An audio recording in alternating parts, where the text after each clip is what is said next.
Meet Camille. She never thought it would be her. In spite of things feeling a bit out of control, she's doing her best to understand her options so she can make a good decision for herself and her child.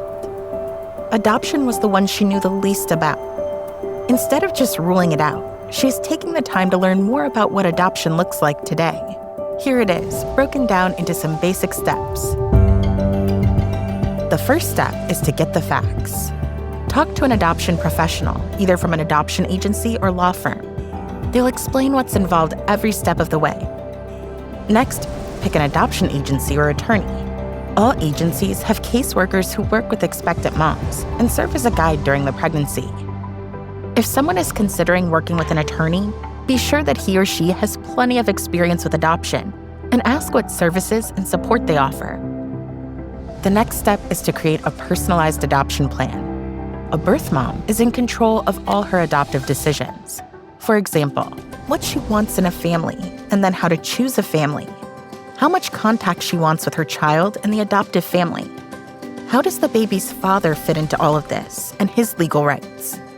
What all the paperwork and legal terms mean. How she wants the delivery and hospital stay to go. As detailed as who's in the room when she delivers and who holds the baby first. What to expect with the grief and loss and the sad feelings afterwards. And then specific ways to get help and support to move forward. Once an adoption plan is created, choose a family. The caseworker will share profile books with the expectant mom. They're like family scrapbooks. These families have been carefully interviewed and approved by the agency to make sure they will provide a safe and loving home for a child. Some women even choose to meet the family before the baby is born.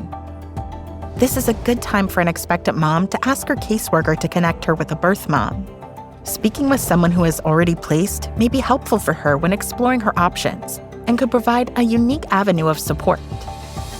After the woman gives birth to the baby is when she signs the adoption papers. This is probably the most emotional part of the process because she's making a permanent legal decision to basically say, I'm signing over my legal rights to this family, to be parents of my child. Again, the caseworker explains all of this, especially regarding how much time between the birth and signing the paperwork, as this can vary from state to state. Lastly, find support afterwards. Placing a baby for adoption is a big decision. Processing through it all is really important, for the short and long term. Your caseworker will help you find support groups and counselors, help with communication between the birth family and the adoptive family, connect you with other birth moms through online and in-person groups. Back to Camille. She's still not sure what she's going to do, but she now knows more about adoption than she did before.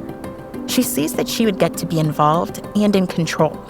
Though challenging, it could be the beginning of something new and good. But it's her choice and her plan.